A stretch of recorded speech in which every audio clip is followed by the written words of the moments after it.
with the United States. But Iran wants guarantees from the United States that it will not be attacked either by Israel or the United States during the talks. Because as you well know, while Iran was talking to the Americans, Israel launched a mini war against Iran, and then the United States joined the fray.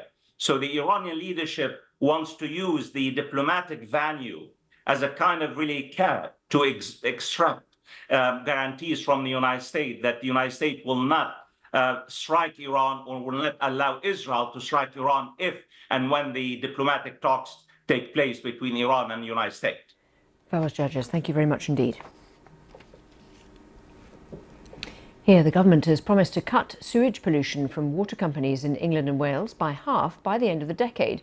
It's the first time ministers have set a target following a public outcry over an increasing number of pollution incidents. Private investment of more than £100 billion will help to rebuild the entire water network in what will be one of the country's biggest ever infrastructure projects. Megan Owen reports.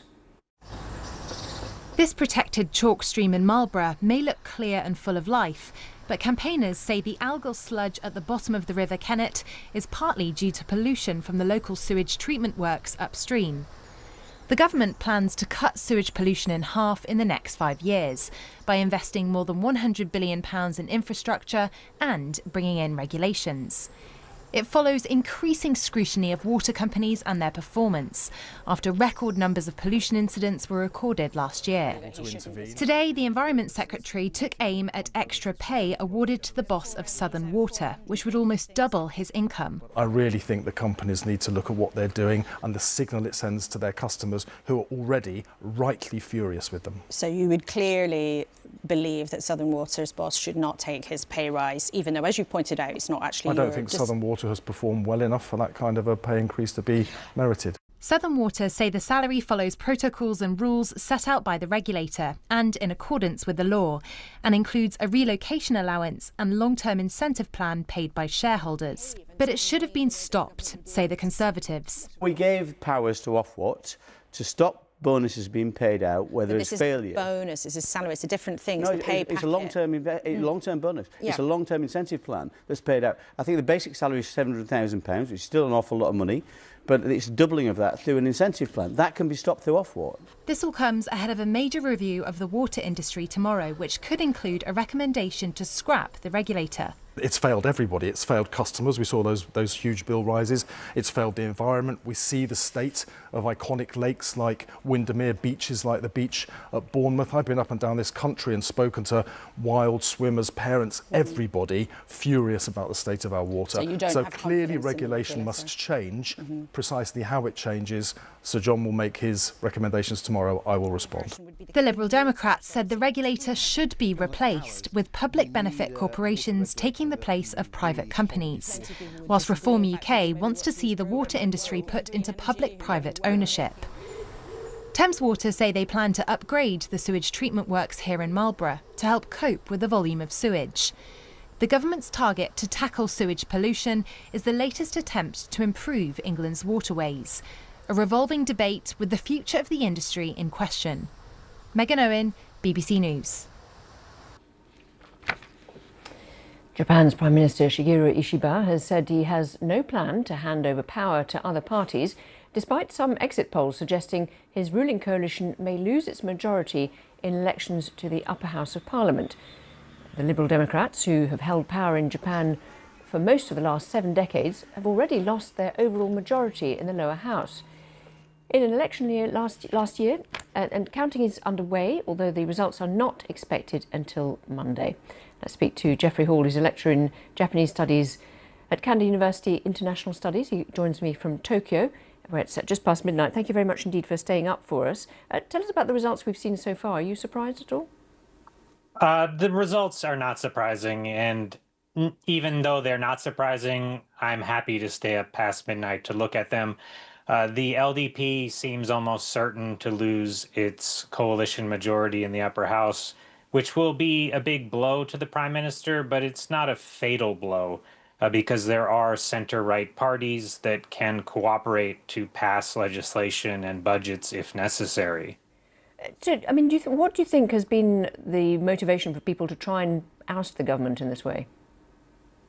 Well, there are several motivations. One of these is that the economy isn't very good. Prices have gone up. Rice prices have doubled in the last year.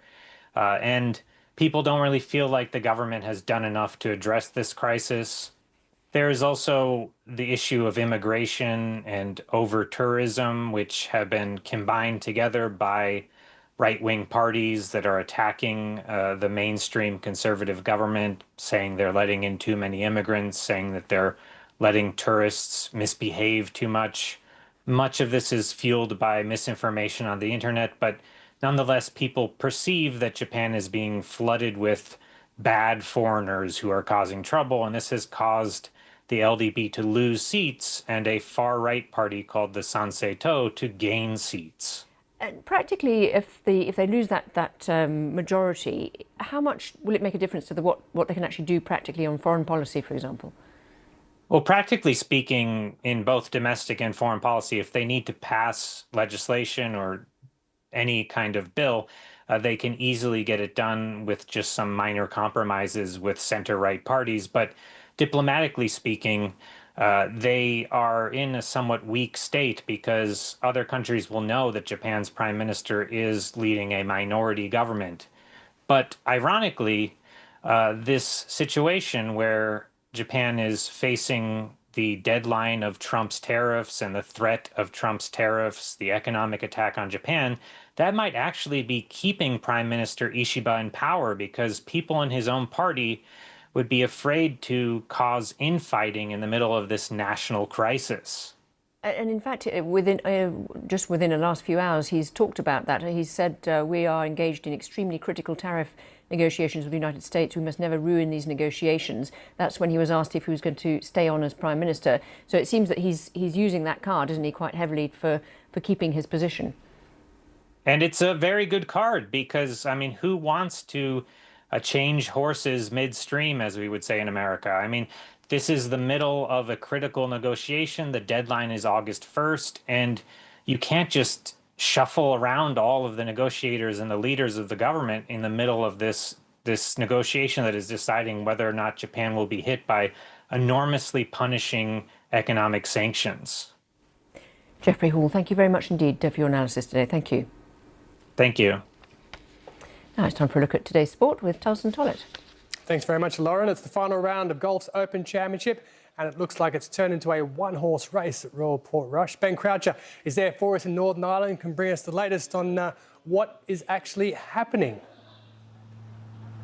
Scottie Scheffler is pulling away from the field, approaching the halfway point of the final round of the Open Championship, and the American is 7 shots clear of the field. His iron play has been on point today. The crowds behind me, yes, they are willing Rory McIlroy on the home favourite here at Portrush, but they are witnessing and appreciating the world's best, showing exactly why he is world number one. He picked up a birdie at the first, 2 more followed on the 4th and the 5th, and then his putter got hot as well. Brilliant par saves on the 6th and the 7th for Scheffler. Just in front of him, those crowds following McIlroy and Matt Fitzpatrick. McIlroy's picked up a couple of shots, but has been unable to really put a charge in. And to be fair, even if he did, it may not make too much difference. Here is the leaderboard then as the leaders approach the turn at Portrush. Scottie Scheffler, 17 under par. That is 7 shots clear of that group on 10 under, I should say, including McIlroy, Harris English, Chris Gotterup and Matt Fitzpatrick. Bryson DeChambeau on 9 under. What a round he's had today. 7 under par of 64. He was 7 over after round number 1. But Scottie Scheffler, the PGA champion this year, a 2-time Masters champion, and unless the unthinkable happens over the final 12 holes, he is soon to become the Open champion as well. Tulson. Ben Croucher, thank you very much indeed. Now, the England international defender Jess Carter says she's stepping back from social media because of the level of racist abuse she's received since the start of the European Championship. The Football Association said they're working with police to ensure those responsible for this hate crime are brought to justice. Speaking on Instagram, Carter said, "Whilst I feel every fan is entitled to their opinion on performance and result, I don't agree or think it's okay to target someone's appearance or race. As a result of this, I'll be stepping back from social media and leaving it to a team to deal with it. Hopefully, speaking out will make the people writing this abuse think twice so that others won't have to deal with it. Tennis now. Canada's Denis Shapovalov topped an excellent week by beating Alexander Kovacevic, winning the Los Cabos Open in Mexico. The 26-year-old didn't drop a single set on his way to the title and becomes the 6th player this year to win multiple ATP titles. It's a welcome comeback for Shapovalov, who moves up 5 spots to number 28 in the rankings. He's been as low as 140th after a knee injury 2 years ago. And Alexander Bublik had to overcome his demons. We saw him smash a racket on his way to winning a first clay court title, beating Juan Manuel Cerundolo 6-4, 4-6, 6-2 in the Gstaad final in Switzerland. The Kazakh reached his first Grand Slam quarter-final at the French Open in May, which is also played on clay and will now re-enter the world's top 30.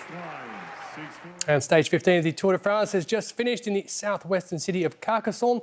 Tim Wellens taking the stage victory with Tadej Pogacar retaining the race leader's yellow jersey. You can follow our live text coverage of that on the BBC Sport website, bbc.com/sport. But that is all I've got for now, Lauren. Back to you. Thompson, thank you very much indeed. Russia says it's ready to move fast on a deal for peace in Ukraine, but the main thing for them remains to achieve their goals, which have not changed. It comes as President Zelensky says Ukraine has offered to meet Russian negotiators next week. Overnight, Russia's defence ministry said it had downed 142 drones, including 27 over the Moscow region. Our correspondent Charlotte Gallagher is in Kyiv with more. Most of the drones that came over into Ukraine from Russia were focused very much on the eastern side of Ukraine, near the front line. And in fact, an elderly woman was killed in Sumy, but there was also drones flying over Donetsk, Luhansk, which is where the front line is, mainly. And then also in Russia, as you heard there, Russia says it shot down more than 100 drones and a number of them over Moscow. They say that Moscow's airport was closed at one point. They had to reschedule flights because of drones in the air. Now, in Ukraine, there are no longer any commercial flights due to the dangers of missiles and also drones. But in Russia, they've still been running commercial flights for passengers. And Moscow has been fairly cushioned, really, from a lot of the war. I mean, they have had drones certainly above the city before, but Moscow residents wouldn't have seen them that often. So probably for them, it's still quite shocking every time they hear that drones have been shot down over Moscow. But certainly we haven't heard any reports from Russia of any casualties inside Russia last night from the drones. In the meantime, Charlotte, talk, at least again, of the possibility of the two sides, Russia and Ukraine, sitting down and having discussions about peace. Yes, I mean, there was a very big caveat there, wasn't there, from Moscow, saying that they are ready to move towards this deal with Ukraine, but they said their objectives haven't changed. And to remind you of their objectives, they want to take Donetsk, Luhansk and have them as part of Russia. So they're Ukrainian territories. They want them as part of Russia. They also want a deal that Ukraine will never join NATO. And it's really hard to see at the moment Ukraine agreeing to such a deal, to such a ceasefire. And when you talk to people in Ukraine, you ask them, how would you feel about giving up, Donetsk, Luhansk and that becoming part of Russia? And they say, well, the thing is, they don't believe that Vladimir Putin would stop there. He would want more and more. So they would certainly want some kind of security guarantee that would be the end of it. Russian troops wouldn't be back trying to take more of Ukraine. I mean, they've had these talks before in Turkey and they haven't really moved towards any kind of ceasefire. They have, though, agreed the exchange of prisoners of war. And of course, for individual families and individual prisoners of war, that's a huge step because some of these people have been held for over 3 years, both inside Ukraine and inside Russia. So for those families getting their relatives back, that is, of course, hugely important. Let's get some of the day's other news now. At least 5 people have died after a ferry caught fire off the coast of Sulawesi in Indonesia. The blaze broke out at the stern of the KM Barcelona 5 ferry as the boat was on its way to Manado, the capital of North Sulawesi province. Several passengers jumped overboard to escape. More than 200 people have been saved, with fishermen helping to evacuate many to nearby islands. The cause of the fire is unknown. The incident comes just weeks after 19 people died when a ferry sank off the coast of Bali. At least 17 people have now died in floods and landslides triggered by days of torrential rain in South Korea. 11 more are missing. With rescue efforts ongoing, it's feared the number of dead may rise. Much of the damage has been in southern areas, with roads and buildings destroyed and submerged, and farmland and livestock also suffering harm. But the latest casualties have been in a northern mountainous region near Seoul. Nearly 10,000 people have been evacuated from their homes. China's National Meteorological Center says Typhoon Wipha is moving west-southwesterly towards Vietnam and will continue to bring heavy rainfall to the region. It's now made landfall at Taishan City on the southern China coast. Earlier, the typhoon brought gale-force winds to Hong Kong. More than 500 flights were cancelled, and most public transport has also been halted. Classes at schools and daycare centres have been suspended. The tallest residential building in the north of France has been demolished. This is the moment the building came down in a controlled explosion.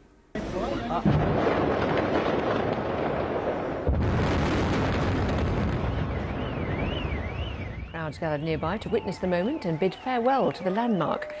The Kennedy Tower, just outside Lille, stood 95 metres tall with 28 stories. Originally built in 1968, the tower had long posed challenges for residents, particularly those with reduced mobility, due to its outdated lift system, which only served half landings. And it's congratulations to pop star Charli XCX. She's confirmed her marriage to George Daniel, the drummer of the band The 1975, after a video snapped by a passerby sparked online speculation about a wedding. The pair were spotted posing on the steps of Hackney Town Hall on Saturday afternoon, Daniel in suit and tie and, quote, the brat idol in white. A TikTok post from the singer hours later confirmed the nuptials. Do stay with us here on BBC News. Bye for now.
This is BBC News. The headlines.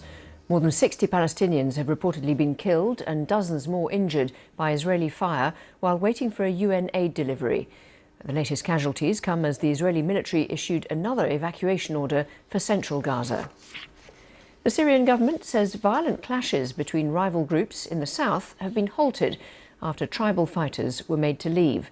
More than 1,000 people have been killed during a week of violence. The government says it will halve the number of times sewage is discharged into waterways in England and Wales by the end of the decade. But critics say it's too little, too late.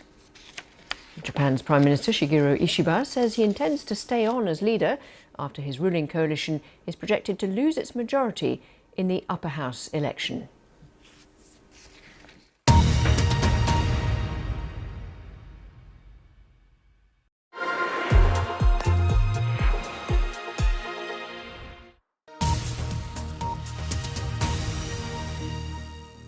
A single tree growing in a natural dip along Hadrian's Wall in Northumberland is destroyed overnight and a community left reeling.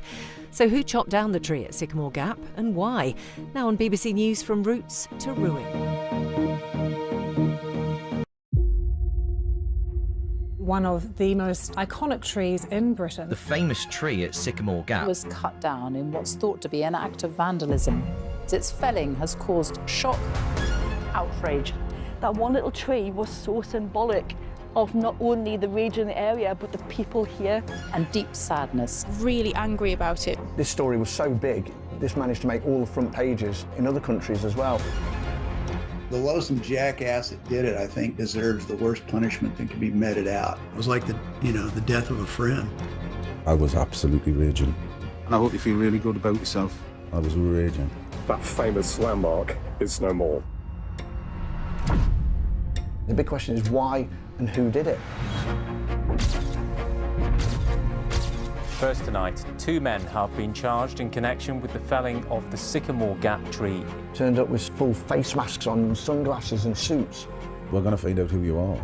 Whatever. Daniel Graham and Adam Carruthers.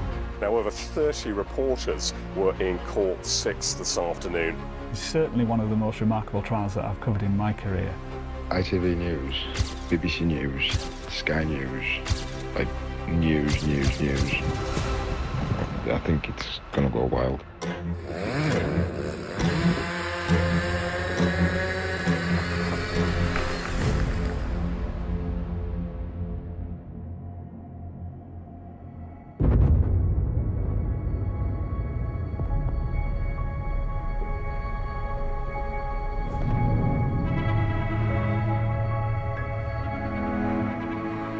Sycamore Gap was a sentinel of time, and there was a majesty and magic to it. It was just a beautiful, beautiful tree.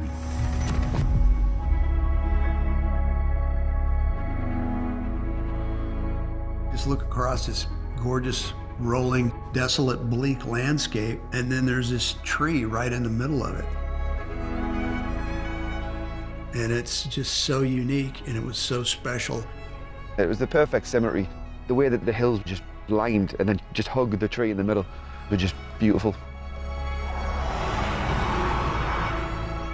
Sycamore Gap is 1 mile basically from us along the trail. So we get a lot of trade from people walking the Roman Wall. We proudly have it as our logo. It's been Tree of the Year, most photographed tree in the Northern Hemisphere.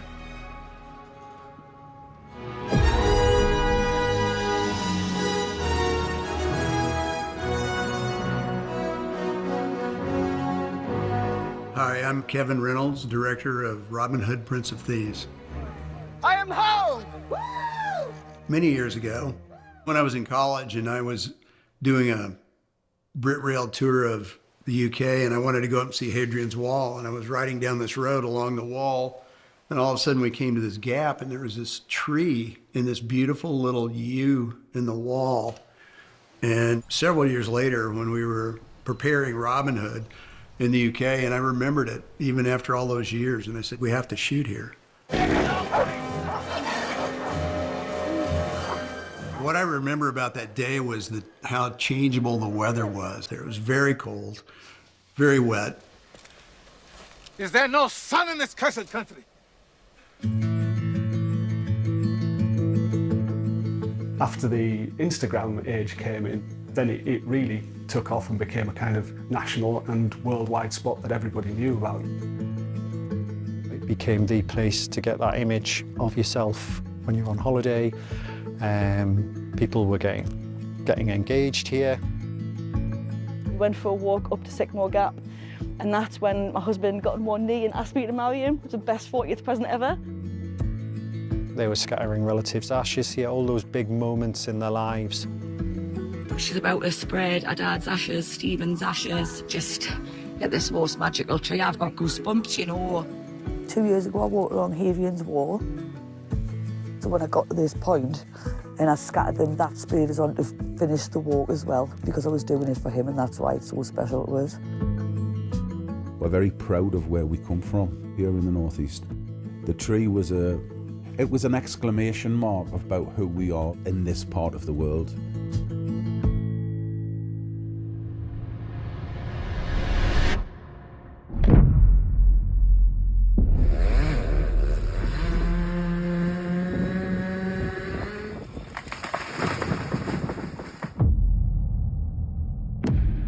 I think it's going to go wild.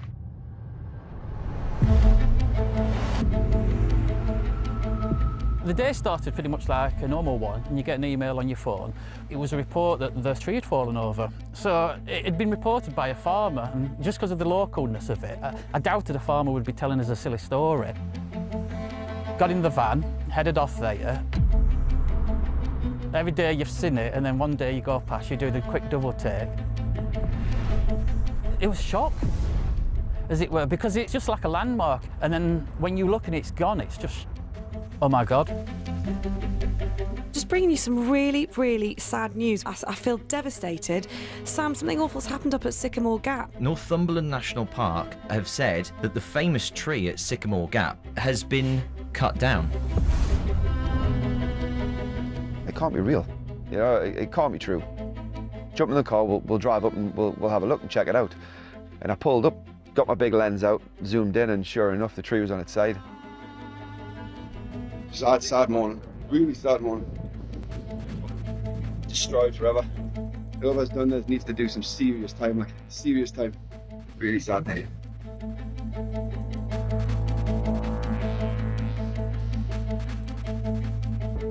300 years, this tree has stood next to Hadrian's Wall in Northumberland. Last night, it was cut down in what's thought to be an act of vandalism. That one little tree was so symbolic of not only the region, the area, but the people here. It's like the soul of Northumberland. Its felling has caused shock. This is part of the cultural heritage of this part of the world. Outrage. Really, really angry about it. Absolutely devastating. And deep sadness. Actually, I think I'm filling up now. You know, sad.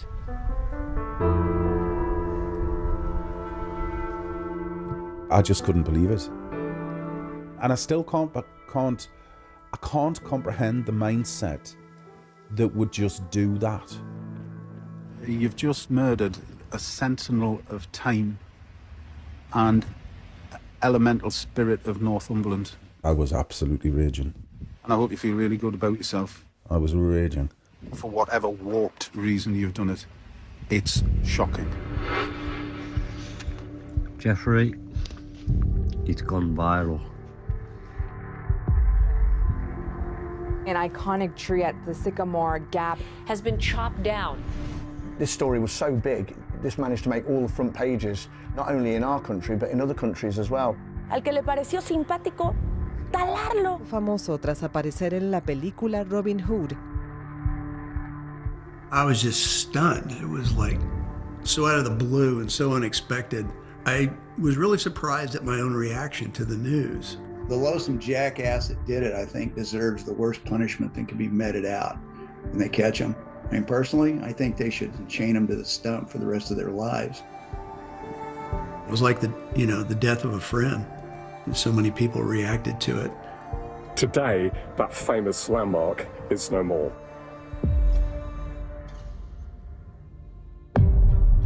ITV News, BBC News, Sky News, like news. I think it's gonna go wild. You could just clear back a tad, just a touch, just out of this main sort of area here, just so we can gather as much evidence as we can. Okay, thank you very much.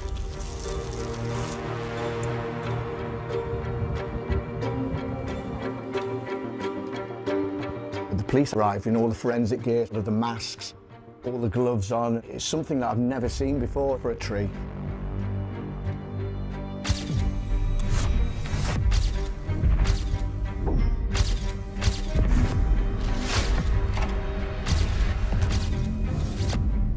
I've been to murder scenes and crime scenes before, and that's the sort of place I expected to see police officers doing that kind of investigation.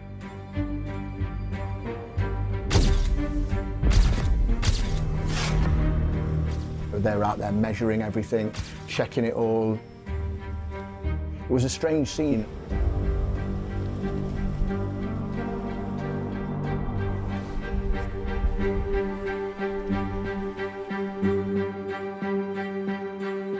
The big question is why and who did it?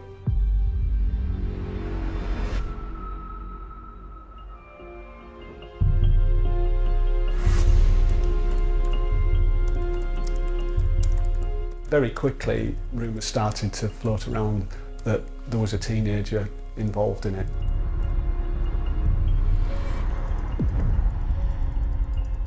We were speaking to people in the villages, and people were saying there's a kid who's in the frame for this, and it seemed even more bizarre and unlikely that people locally, to me anyway, and to journalists, were a little reluctant to say who it was, because I think they felt that he was vulnerable. A 16-year-old has been arrested by police and is in custody in connection with this incident. And then suddenly, social media changed all that because they named him and they used a picture of him. The picture showed him with a chainsaw, and he was in what you would call lumberjack gear. Bright orange helmet, big chainsaw.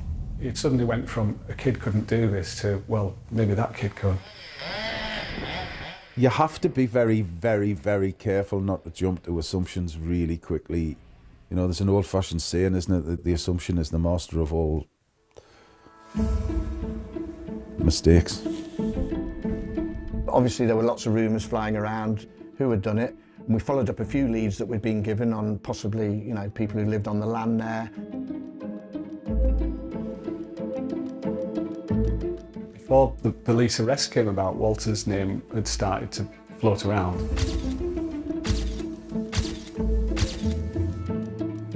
Walter was third generation of his family to live at Lanky Mill Farm. And he'd been recently evicted. And part of that had been an objection which had come from the National Trust about the way the campsite that he was running was conducting itself. Got a few friends used to come down, had motorbikes, four-wheel drive bikes, you know, and he used to go in the woods, but just on forestry tracks and ride around in the woods. I didn't think it would do any harm, but the National Trust thought it would do harm, and I used to let them. I shouldn't have let them. Maybe now when I look at hindsight, I should not have let them in the wood. It's a bit tenuous, but there it is. There's a sort of motive there. That and the fact that he owned a big chainsaw and had spoken about owning a big chainsaw. He had the skills, the ability, the strength to have done something like that. We would want to do that. Nah, he wouldn't do that. But would he do it? No, he wouldn't. Might have when he was young do something stupid, but to come up with that? Ah, okay. Maybe it's not the kid, it's got to be this guy. We searched me farm. There had drones flying around the valley. There were divers in the river. It was like, what? They were 100% certain I'd done it at the beginning. Almost like some nightmare. Like, every time I went shopping in the village, certain people would nudge other person, say, that's him would cut the tree down, you know. You're joking? Oh, that's him. It was horrible.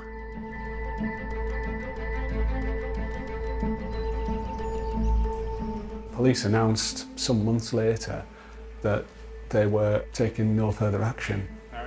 against Walter, or the 16-year-old. And at that point, the feeling was, this has gone completely cold.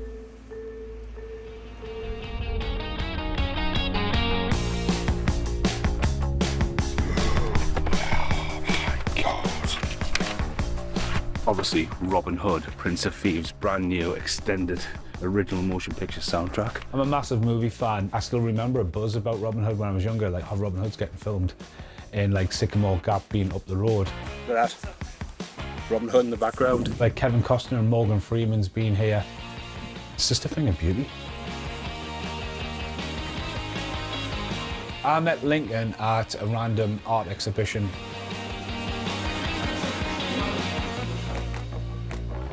I typically go off B-movie type themes, UFOs, dinosaurs, octopus giant kraken type deal. And then he had such recognisable, iconic locations. I thought that was hilarious. And I think Sycamore Gap was the one where we sort of both said, oh yeah, imagery-wise, he looked at that and went, yeah, great. I was like, oh, well, I've got to do that if people have such a connection with it and it's such an iconic place. I still remember when he sent us it going, wow, that's amazing. So he posted it, and then the next day someone chops it down. I'm like, couldn't have wrote that. Loads of messages came like flooding in from like Instagram and stuff.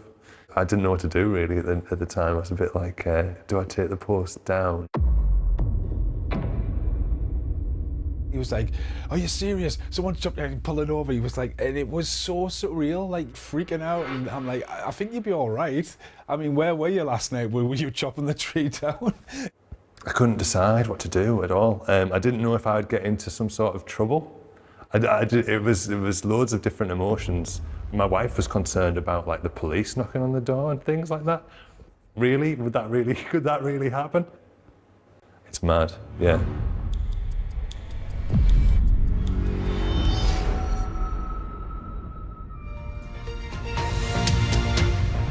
First tonight, 2 men have been charged in connection with the felling of the Sycamore Gap tree in Northumberland.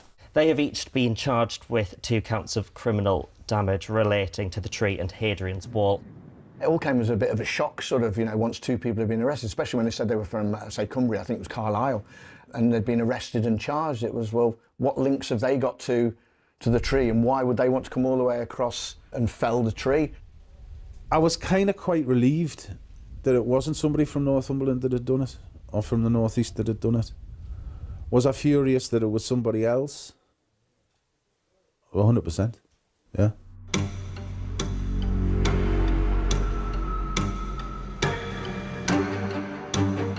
So on the day of the court case, we were down there and obviously waiting for 2 gentlemen to turn up.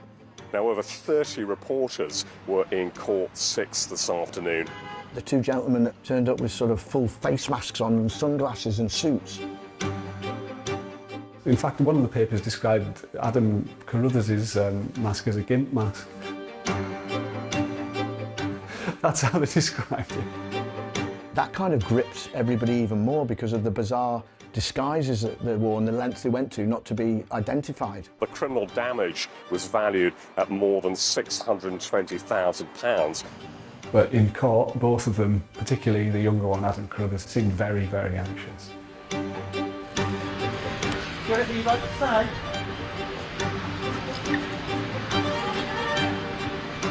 We followed them up the street and then they just jumped into a Range Rover and drove off. Well, it was a level of immaturity and complete and utter stupidity, because we're going to find out who you are, whatever.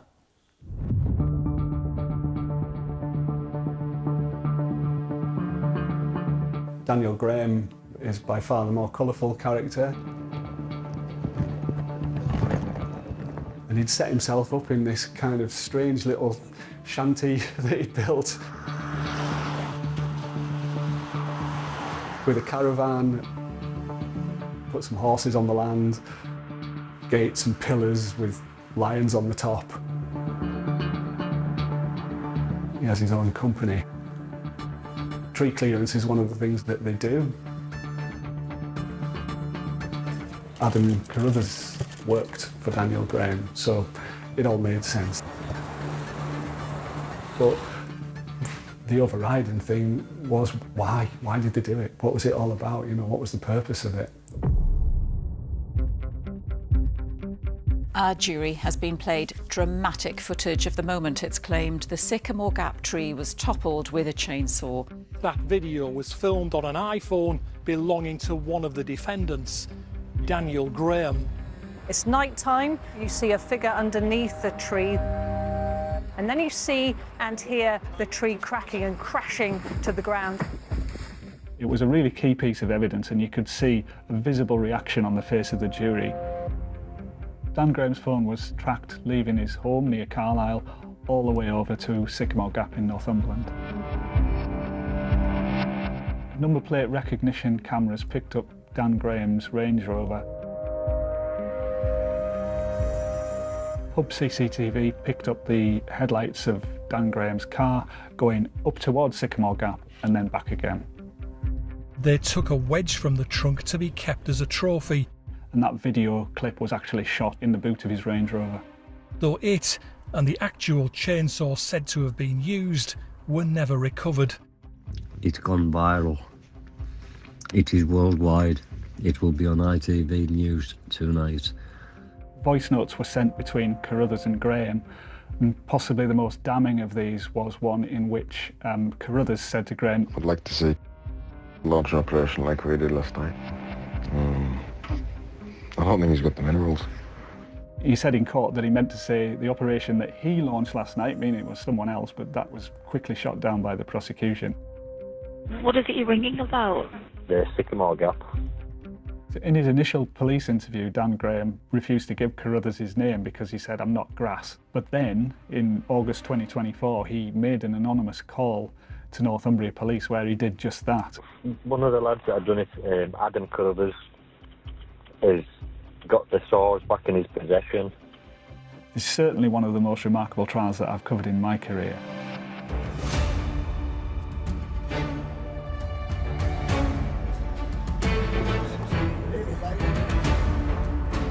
They can't seem to quite get their entrance to and exit from the court done in a low-key fashion. They seem to be attracting more attention to themselves. Adam Carruthers with his hood up and his head down. He appeared to have missed his taxi, which was sitting directly outside of the court.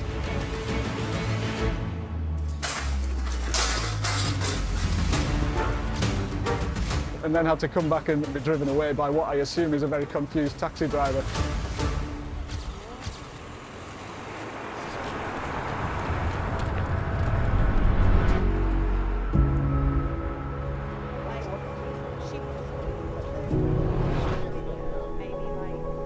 Today we have seen two men found guilty not only of damaging the tree, but also Hadrian's Wall.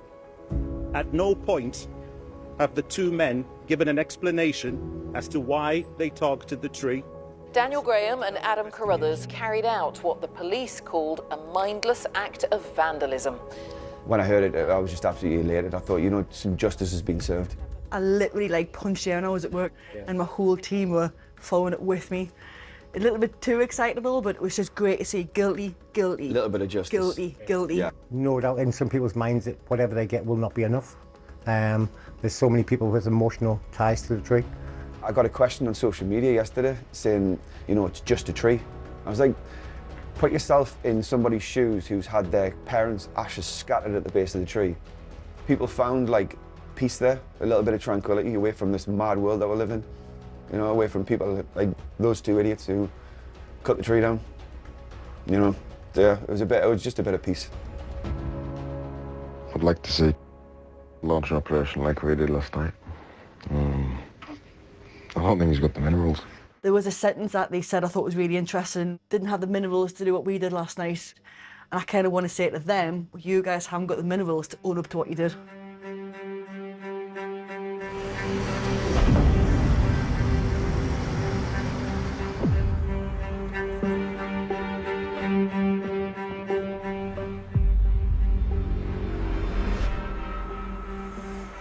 Daniel Graham and Adam Carruthers.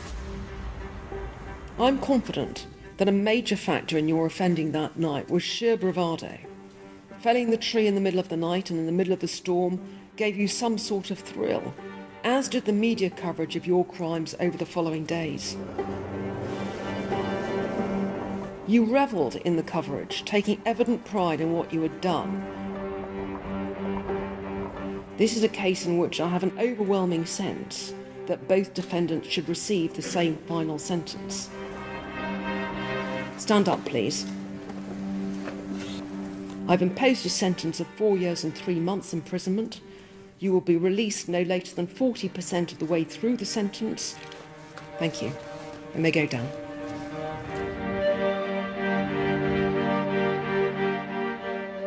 Closure is enormously important because the why is always the closure that you need. Why? You know, sometimes the world that we live in doesn't offer that closure. We're going to have to live with that.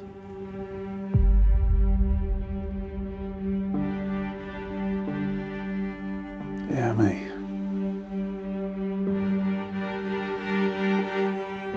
Well, it's the first time. That's the first time I've been back to see it. I've put off coming to see it because I didn't want to. And when you see the scars on the trunk of the chainsaw blades, absolutely mindless. And look, its saplings are there. It's trying hard. It's still alive. There's a defiance to that that is quite wonderful. Very special.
Live from London, this is BBC News.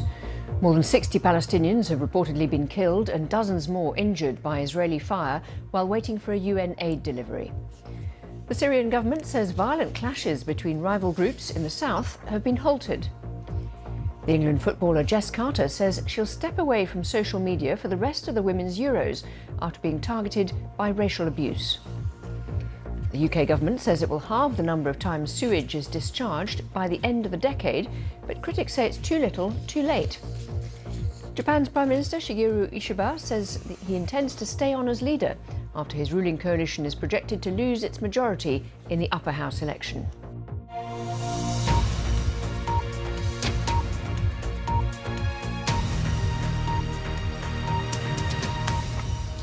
Hello, I'm Lauren Taylor.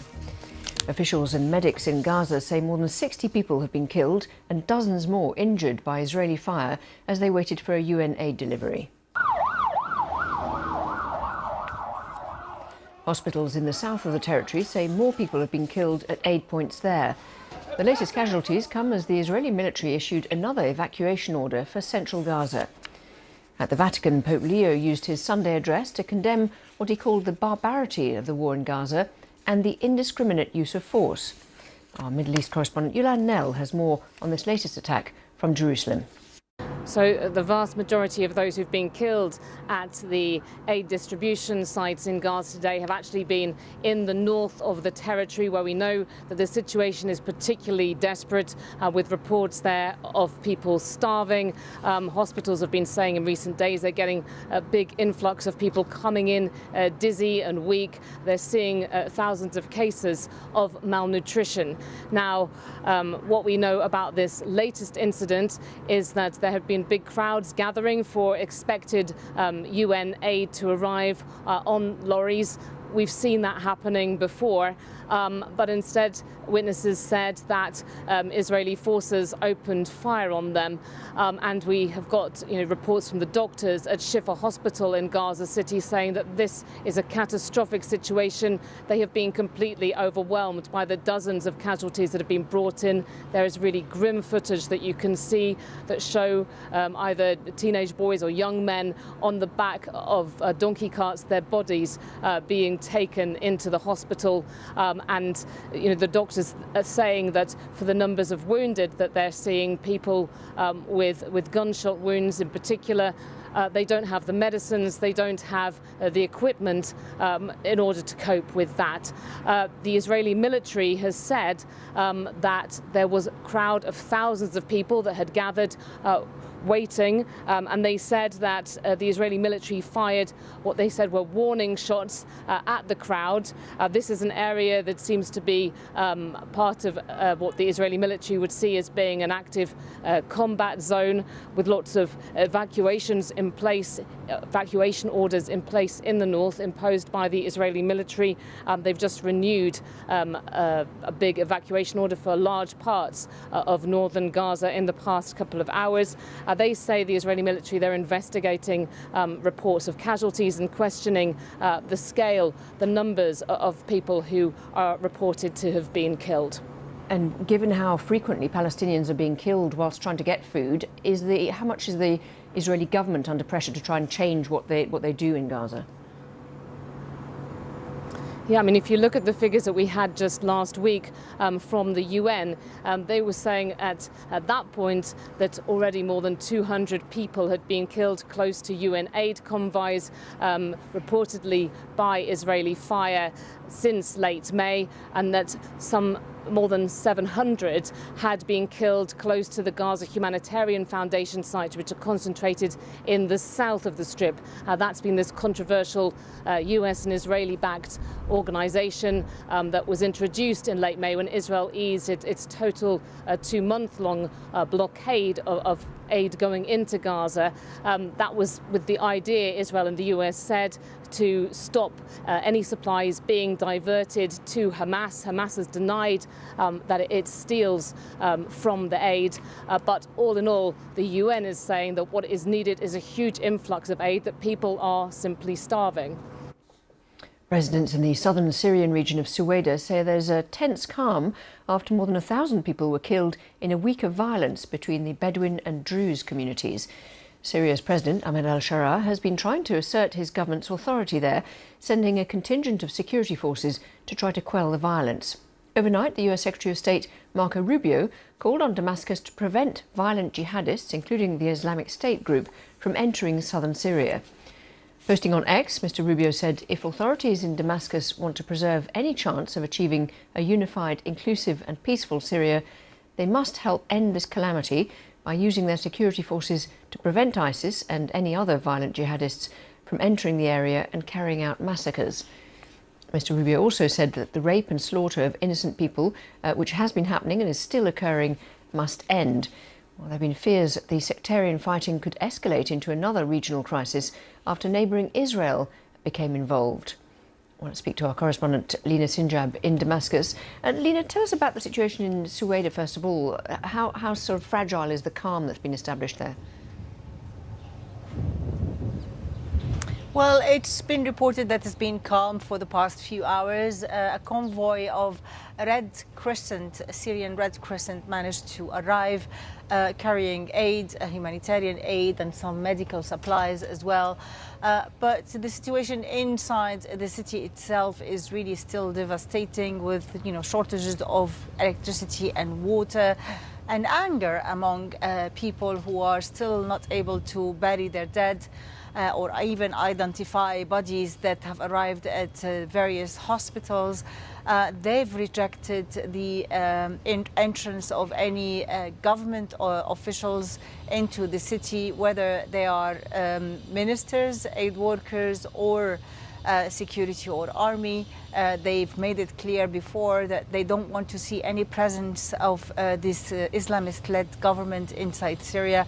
They blame them for the atrocities that have occurred over the past week, the death toll has reached over 1,000 in the past week. Majority of them are from the Druze community.